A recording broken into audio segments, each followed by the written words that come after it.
بسم اللہ الرحمن الرحیم۔ ہم نبی اکرم صلی اللہ علیہ وسلم کی خدمت میں حاضر ہوئے تھے کہ سورج کو گرہن لگنا شروع ہوا۔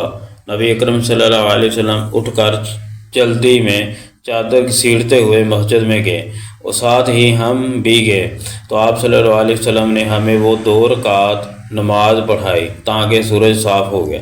تو پھر آپ صلی اللہ علیہ وسلم نے فرمایا کہ سورج اور گرہن کسی کی موت یا ہلاکت سے نہیں لگتا، لیکن جب تم گرہن دیکھو تو اس وقت نماز اور دعا کرتے رہو جب تک گرہن کھل نہ جائے۔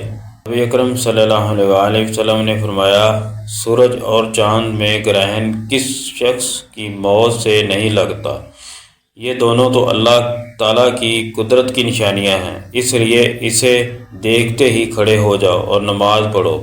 صحیح بخاری حدیث نمبر 1041۔ آپ صلی اللہ علیہ وسلم نے فرمایا کہ سورج اور چاند میں گرہن کسی موت یا زندگی سے نہیں لگتا، بلکہ یہ اللہ تعالیٰ کی نشانیوں میں سے 2 نشانیاں ہیں، اس لیے جب تم یہ دیکھو تو نماز پڑھو۔ حدیث نمبر 1042۔ صحیح بخاری۔ رسول اللہ صلی اللہ علیہ وسلم کے زمانہ میں سورج گرہن اس دن لگا جس دن آپ صلی اللہ علیہ وسلم کے صاحبزادے حضرت ابراہیم علیہ السلام۔ تو بعض لوگ کہنے لگے کہ گرہن حضرت ابراہیم علیہ السلام کی وفات کی وجہ سے لگا ہے، اس لیے رسول اللہ صلی اللہ علیہ وسلم نے فرمایا کہ گرہن کسی موت و حیات سے نہیں لگتا، البتہ تم اسے دیکھو تو نماز پڑھا کرو اور دعا کیا کرو۔ رسول اللہ صلی اللہ علیہ وسلم کے زمانہ میں رسول اللہ صلی اللہ علیہ وسلم کے زمانہ میں سورج گرہن ہوا تو آپ صلی اللہ علیہ وسلم لوگوں کو نماز پڑھائی۔ پہلے آپ کھڑے ہوئے تو بڑی دیر تک کھڑے رہے، قیام کے بعد رکوع کیا اور رکوع میں بہت دیر تک رہے، پھر رکوع سے اٹھنے کے بعد دیر تک دوبارہ کھڑے رہے، لیکن آپ کے پہلے قیام سے پھر کچھ کم، پھر رکوع کیا تو بڑی دیر تک رکوع میں رہے، لیکن پہلے سے مختصر، پھر سجدے میں کیے اور دیر تک سجدے کی حالت میں رہے۔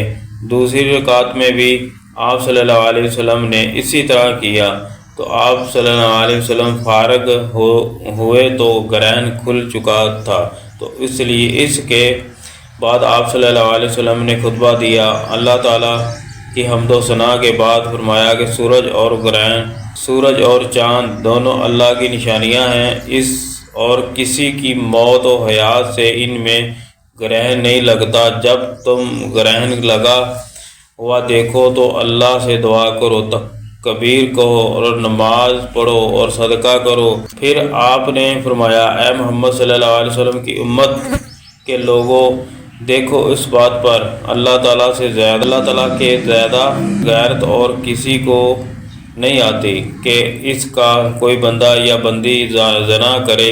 اسے امت محمد صلی اللہ علیہ وسلم جو کچھ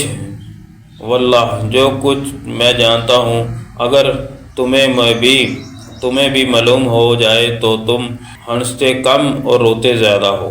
صحیح بخاری حدیث نمبر 1044۔